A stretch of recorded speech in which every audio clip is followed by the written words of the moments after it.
the land of philosophy, a place of stories, thoughts, and dreams. Sit back, relax, and enjoy the ride.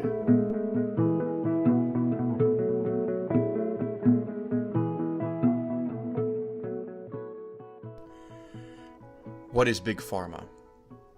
Name 3 pharmaceutical companies off of the top of your head. Are all pharmaceutical companies the same? What research have you personally done where you seek out actual data about these companies? And in these instances, what data have you personally discovered that would support what Big Pharma is, specifically about each of these pharmaceutical companies you mentioned right off the top of your head? And does this data support your opinion as to whether all companies are the same? Whenever I start talking about my journey through cancer and the hardships that I faced during chemotherapy, quickly people jump and they want to vilify what they describe as Big Pharma.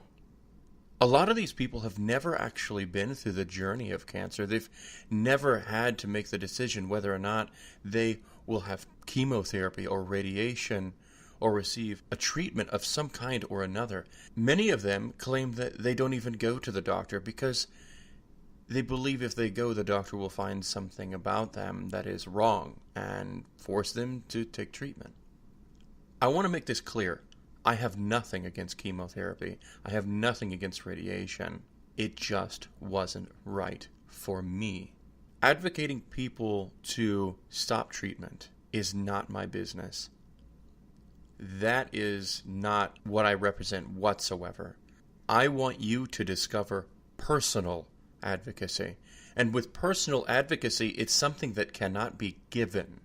I can show you the road, but you have to walk it. Today we're going to be talking about bias. Specifically, bias in the category of Big Pharma. I'm going to take a step back again, talking about my journey.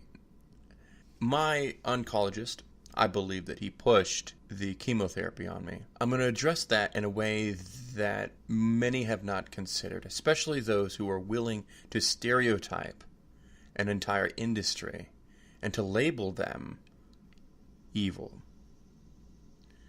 or only concerned with the generation of revenue, or those who believe that chemotherapy is there to drag you along and make money off of you for the longest period of time.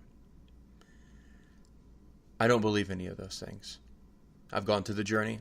I've known people who have been cured by chemotherapy. Now let's look at this doctor in my situation. I don't believe that his actions were malicious. I think they were rooted in ignorance. I believe they were rooted in perhaps laziness. Yes, absolutely, laziness. I believe it was an ego thing. Sure, yes. Do I believe that he wanted to hurt me? That he had a vendetta against me? No, not at all. Do I think that he was doing it just for money? No. I don't think that either. There's nothing to indicate that this man was trying to hurt me and that the only reason he was doing it was to make money. I'm not going to assume this man's character based on the stereotype of Big Pharma. You know, when people are doing this, what they don't realize that they're doing is they're dropping empathy completely out of the picture. They are failing to use any level of critical thought. If you're going to look at an organization and label them evil, if you're not going to take a moment to empathize with your doctor or a doctor or look closer to what's going on in the situation, you are a part of the problem. You are helping disseminate ignorance. The only way that we can make our lives any better is if we embrace personal advocacy. And a huge component of personal advocacy is critical thought. Now, I could spend all day talking about the intricacies of critical thought, but right now I'm focusing on the empathy part of it. Empathize with your doctor. Empathize with these organizations who you deem to be evil. When you stop empathizing with others, you have opened the door for bias to walk in. So what then? What is bias? Bias is prejudice in favor or against one thing, person, or group compared to another, often considered to be in a way that's unfair. With a definition like that, why would you want to have bias in your life? Now you say, well, what does this bias apply to me?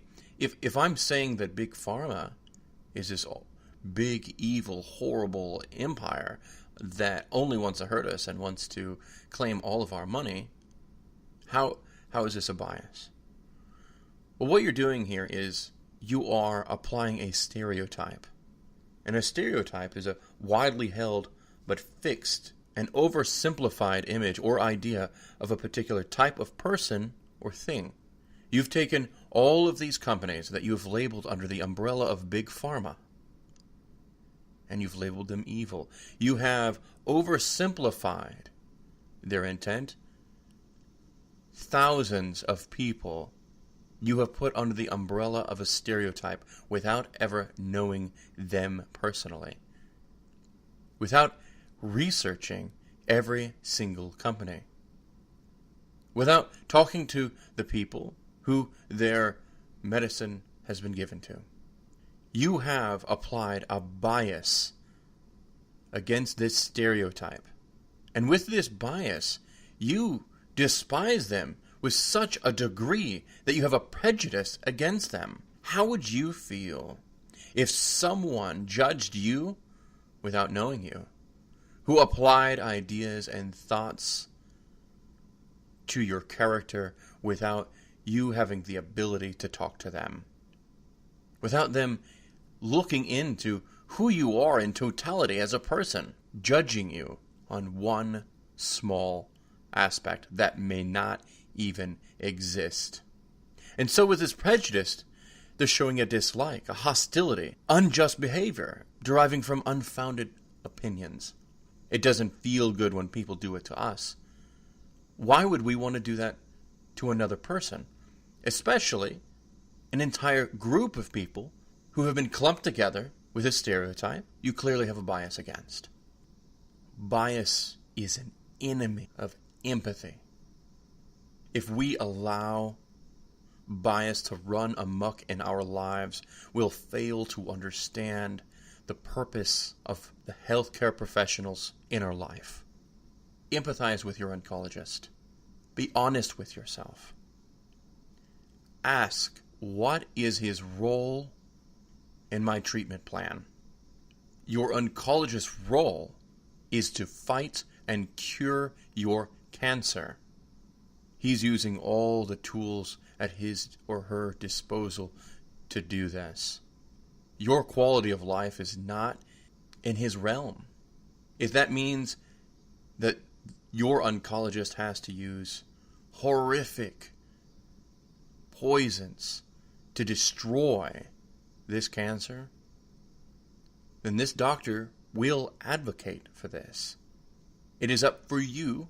You must empathize with your doctor's position, research your cancer, know where you draw the line in the sand and draw it, and then stand your ground, because you have the faith that with your decisions, you will be able to live the quality of life you deserve.